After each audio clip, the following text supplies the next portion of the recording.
We're here with director Destin Cretton. Love Shang-Chi. The fact that they're like, you know what, we think he knows what he's doing. Let's bring him back for the sequel. And then, you know what, let's just throw an Avengers movie at him, too. It's like, yeah, I think the guy knows what he's doing. We'll keep him around for a little while. How exciting was that? Not only just to see how well Shang-Chi did, but then they're like, yeah, we want to tap you for these other projects, too. I mean, I've had a really good time working with the folks at Marvel, so I feel very excited to be able to continue to tell some stories with them because they're a really good group. Yeah, and then they also we have this other property here. We want to keep you in house. What do you think about we're adapting this graphic novel into a series for Disney Plus? When did they approach you for this, and did you know of the story before you came on board? Yeah, American Born Chinese is a graphic novel that I think in the Asian American world has been very popular for a while. So when the property came my way, I was very excited to read the script. When I read Kelvin's adaptation of it, it was really moving to me and funny and weird, and the way that it jumps genres and worlds and blends like mystical kung fu with a high school drama comedy and a 90s sitcom all weaving together was something that just felt really fresh and exciting to direct. It's a great direction to go with, where this feels in the same vein of the Spider-Man movies as with Ms. Marvel, where it's a different way of telling a superhero story, but for younger adults. It's not full-on, dark, brash action and drama like some of the Avengers during the Infinity Saga, but it's giving it a feel of legitimacy, really, of what it feels like today to be a kid, where you're seeing, their phones are always involved in everything there, and the world may be ending and there's mystic arts going on, but still they're getting yelled at by their parents because they're not telling them where they're going. Yeah, I mean, what attracted me to this story wasn't only the cultural element. I felt really connected to the main character, Jin, who is really just an outsider, and he doesn't feel like he fits in at the school. He feels like he really wants to fit in. So a lot of the first, I'd say, half of the series is him trying to be something that he's not, which I think a lot of us know that. It's a lot feeling. of high school. I'm still currently living that life. I mean, I'm with you. It's like a daily struggle to be really happy with who you are and own it and say screw the haters. Like, this is who I am, and that's at its core, that's the base of what this show is about. And I'm very excited to put it out in the world. Go ahead. Oh yeah, I was just gonna say. So working on all these properties like American Born Chinese and Shang-Chi and stuff, like how much creative input do you get over like the story, and how important is it to keep it as faithful to the original source material as possible? I mean, I'm very involved in all of the creative aspects. For Shang-Chi, I was one of the writers, so I was working really closely with our other writer, Dave Callahan and Andrew Lanham. For this, I was not a writer, but I was working very closely with Kelvin to create a script that I feel like I could shoot and relate to. The process of going through that this time it was as a writer and a director and a producer, was something that was kind of new to me, but it was so exciting to work with Kelvin and Jean in creating this. How much of a difference did you feel, or if there was any difference, from going from shooting a movie with a lot of action and intensity to now shooting it as a multi-part television series? Is there any real difference, or are you still shooting it sort of in the same mindset of this is just a movie just cut up in different parts? Yeah, there's a difference in pace. So when you're shooting a TV show, you typically are not going to have as much time to shoot an action sequence as you do in a Marvel movie. But the the process is the same. I started in indie films, and you have to shoot those really fast. So in a way, this was kind of going back to the speed that I was originally used to, which was really fun. I had a great time shooting. Everything just kept moving, and we had to move fast and capture what we needed and move on. And it was actually really fun to do. You can take your time. You can let it breathe, and just like, all right, well, we don't need. You know what? We'll wait until the next episode to finish that story. We don't need to cram everything into this particular episode. Sometimes you're able to do that. Yeah. Oh, hey. Hello, hey, Daniel. How you doing? Nice to see you here. What are you doing here? Nice running into you. Welcome to iHeartRadio. Hi, guys. How you doing? Hi, I'm Eric. This is Brian. Hey, guys. How you doing? I just got off a plane, sorry. Oh, you just walked Literally in? got off a plane. Well, announce yourself so the audience knows. I'm Daniel Wu. I play Monkey King in American Born Chinese. He's kind of a big deal to the story. If it wasn't him and then maybe one other person, you don't really have the whole story. It's just a bunch of people like, look, there's action happening and no one's explaining anything. I don't know what this is. How you doing, man? Very good, very good considering. This is your first time at New York Comic Con? No, I think this is second or third Second time. one? Yeah, it came with Into the Badlands before, yeah. Okay. Yeah. Is this the first con post pandemic? COVID? Yeah. Yeah, kind of. D23 was kind of our one, but that's the Disney Con, yeah. Right. But first Comic Con, yes. No concerns walking into the building and just seeing, hundreds of thousands of people down on the floor like, maybe this wasn't a good idea. Yeah, no, you when you see that scene, you're kind of like, it makes you rethink because you have this filter on already, right? Right. So you see the group and you're like, oh, wait a second, do I wear a mask? What is going on here? You going to go shopping? Or do you Probably- not have time? Probably not, because I get on a flight at 6 o'clock back. Oh my back to the God. West Coast. So, Jesus. All right, so we got to get to this quick with you then. Sure. So you're the Monkey King. yes, sir. You're the center of a lot of everything that's going on here. What was it like getting approached for this position, and then all of a sudden it's like, yeah, we think you're going to be the Monkey King here. We think you're really pivotal to what this story is going to be. It's really interesting because, like, I had a career in Asia for 20 years, and I've been asked to play the Monkey King many times before. And the Monkey King story, Journey to the West, is a very, very famous story that's been played over and over and over again in TV, movies, all over the place. And so I didn't think I had anything new to contribute to the character, so I never took it on.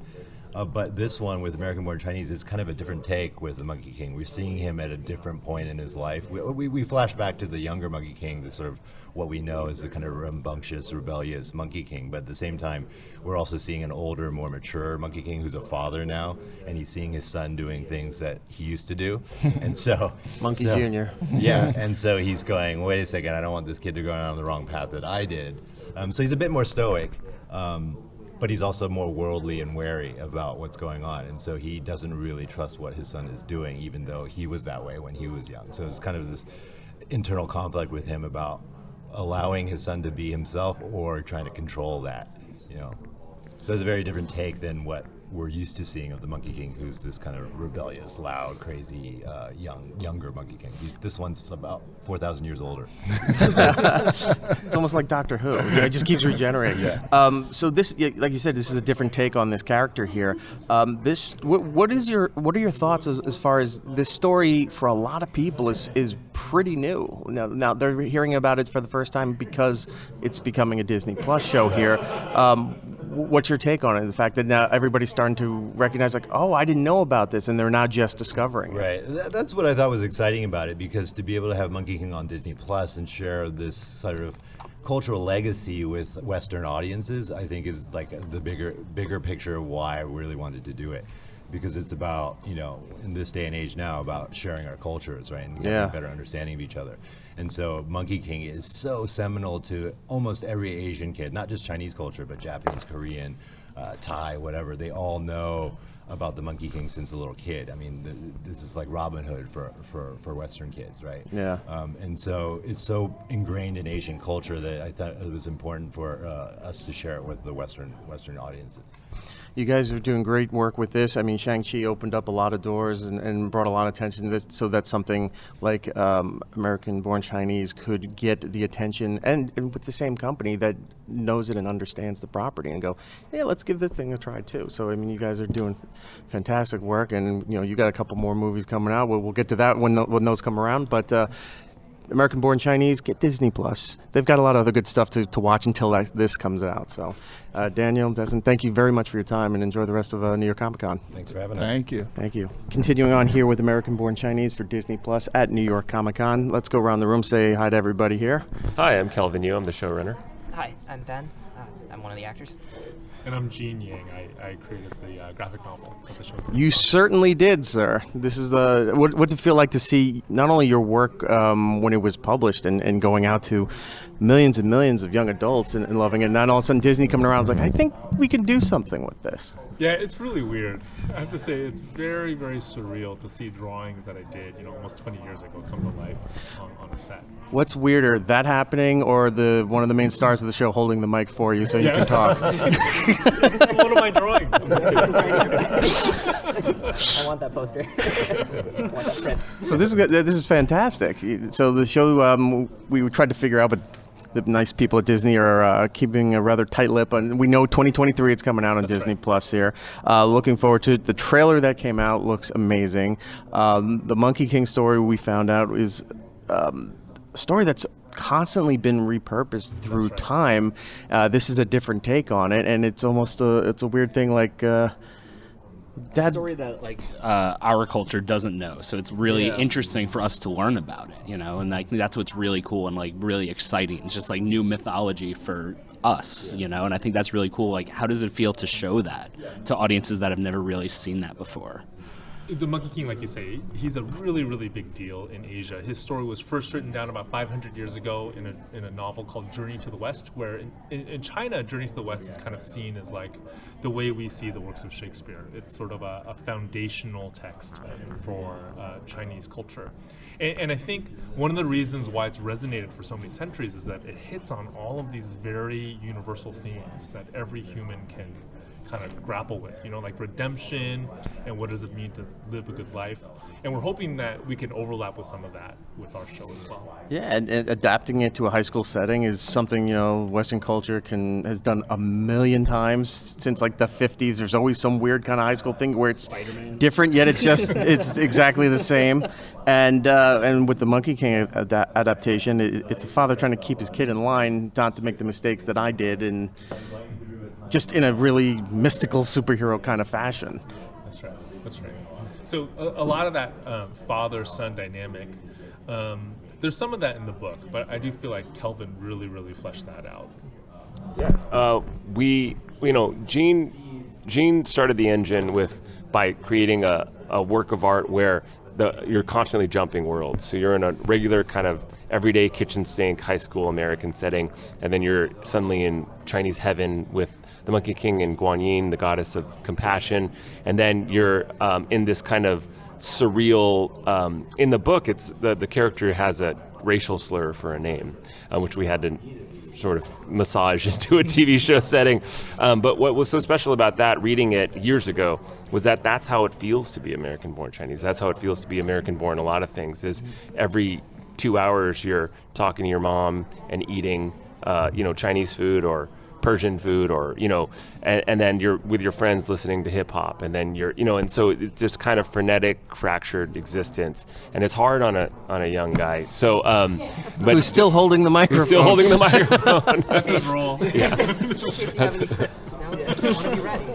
that. So for the TV show, we had the chance to do it visually, and over 8 episodes, and we happened to meet a guy named Destin Cretton who is pretty darn capable with a camera. So it made it all the more exciting to bring that to Disney Plus and to find a way to put that on screen. And you have a long history of producing some great television. I mean, you were with Bob's Burgers forever, The Great North, which is currently on Fox, and a bunch of other projects. What was it like to dive into the supernatural superhero world to be a part of that?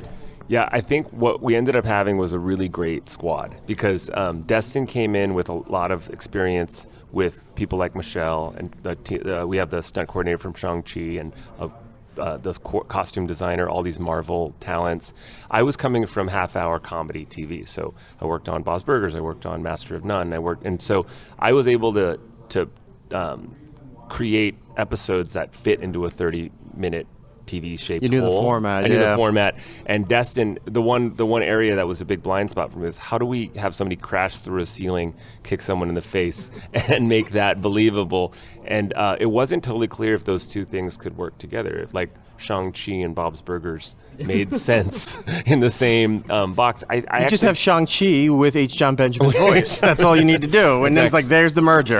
I mean, that would kill. Let's be honest. That would Because absolutely he was just very looking. kill. I just killed 4 guys. Oh my god! Oh my god! I just killed 4 guys.